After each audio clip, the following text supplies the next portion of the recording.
I'll tell you what, folks, I am overwhelmed is an understatement of all understatements to be up here and to be able to share our story with you guys. How many of you guys have ever seen the movie Rudy? Greatest network marketing movie of all time. I've watched it hundreds of times, I guess. And do you guys remember that part when he goes through the really tough stuff his entire life, and then they put him in the tunnel, because that was what his dream was they put him in the tunnel, and the captain of the team runs up to him and grabs him by the face mask, because he was the littlest guy, and he looks at him and he says, "You lead us onto the field." And he goes, "Are you ready for this?" And he goes, "I've been ready for this my whole life." And then he takes off and he runs out there. And I'll tell you what, I'm going to tell you our story just real quick. And I'm probably going to get a little emotional, and I'm a little bigger than some of you guys, so if I cry, I'll still smack you. I can hold my own if I have to. How many 1Ks and 5Ks are here? Raise your hands. Let me hear you, let me hear you. You are who I am about to talk to. You guys, you can go to sleep. You guys are who I want to talk to. I had done networking before. I had no success with it, really. I had tried my best. I had worked very hard. I had been diligent. I'd read all the books. I'd gone to all the meetings. I'd done all the presentations. Stacy, I have no idea why she was still with me all this time, encouraging me. And I came to the 2004 convention reluctantly. George Buckingham, where's George at? I know you're in here, I can't see, there you are. George Buckingham, my sponsor, he brought this to me, Xango, and said, "You need to take a look at this." How many people have heard that one? Oh, you need to take it, this one's different. Okay, yeah, I'll buy that one, drink that ether. And he got me in. I didn't do anything for probably 5-6 months. Mistakenly talked to a few people, got a handful of people involved. And I was down, to say the least. I had nothing more in me to give to push forward in any networking venture. I had really lost a lot of my hopes and my dreams. And George paid my way to come here because we were broke, and Stacy's going to share with you a little bit about how that was. And I came here, and I was a 5K when I showed up with 10,600 in volume. I don't know if we're allowed to talk money, so 10,600 in goats. And I came up here and I sat in the back row, and I watched all these people that walked up on stage, and I was like, man, that would be so cool, you know, to actually do something, to accomplish something with your life. And when they called the 5Ks up, I actually didn't come up on stage. That was still when they had enough room to get them up here. And I said, I didn't know what was going on. I didn't want to do anything. And I came home, and Stacy kind of encouraged me, and all you guys, George paid my way to come to last convention. Thank you, George. Where's Bill Howler? I don't know if Bill Howler's in here. Bill's in here, I'm sure, somewhere. Bill Howler is actually the guy I was a roommate with. I split the room. George picked up that end of mine. Split the room with this guy. He was a 1K. He's actually a premier now, which is funny. And I didn't have enough money.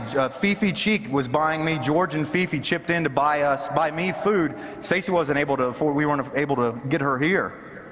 And I sat in this place, and I listened, and I went out and I talked to all the leaders.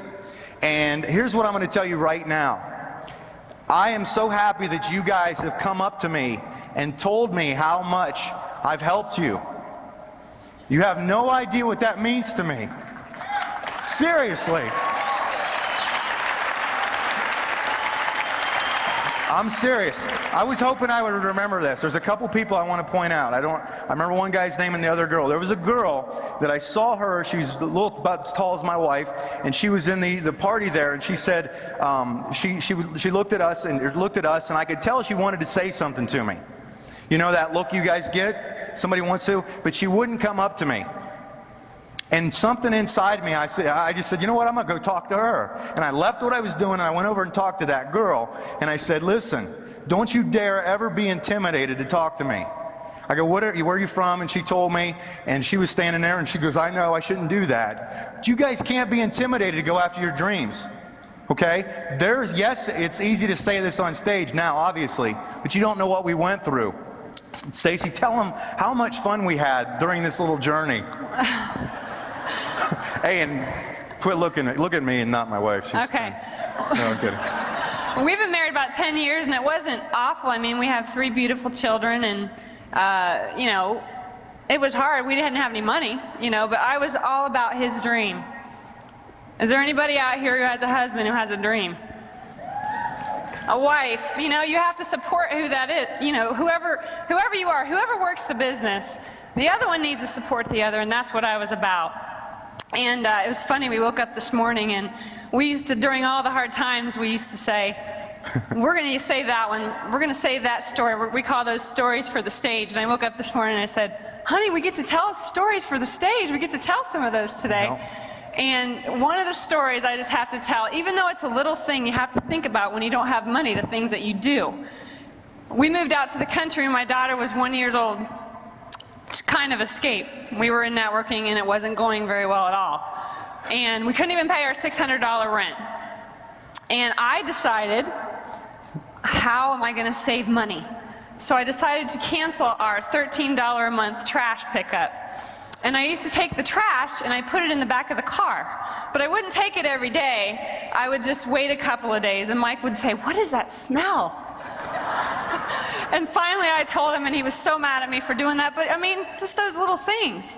I mean, when I go to restaurants, I want to order the food that I want to order. I looked at the price, not at the food. I would get the appetizer, you know?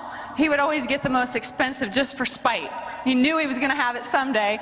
But I mean, it's those little things. So, you know, a couple weeks ago, we were watching these home videos. And it was our kids opening up their Christmas presents. And we were watching, okay, what did we get them that year? What were they opening?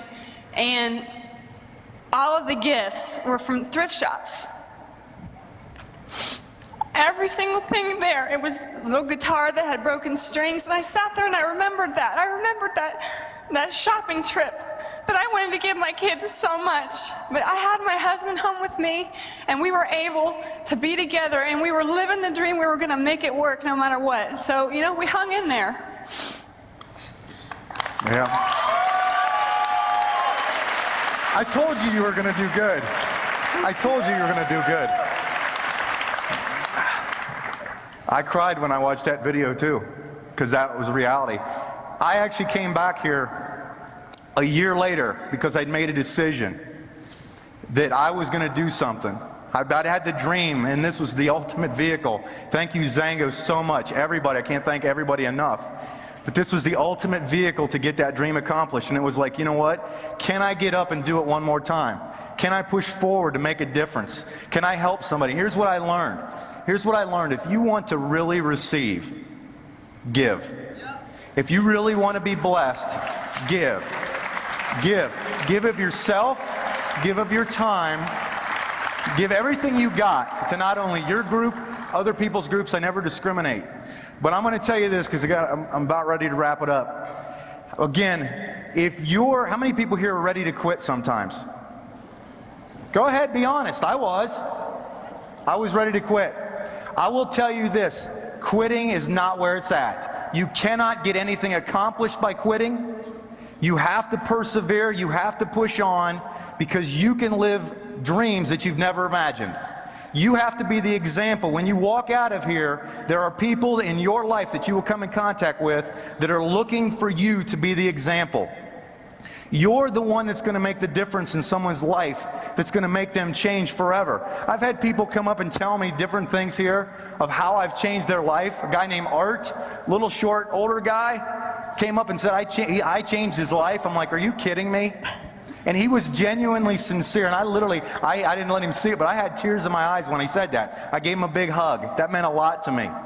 All right? You're going to be able, when you walk out of here, you are no longer allowed to be 1Ks, 5Ks. You are now officially leaders that will go out there and make a difference in other people's lives so that they and you can have these same stories, these same testimonies, and these same examples of what it takes to make a difference. I'm going to leave you with this quote because it's a quote I picked up and I love it and I live by it. Do today what others won't so you can live tomorrow like others can't. Thank you, guys.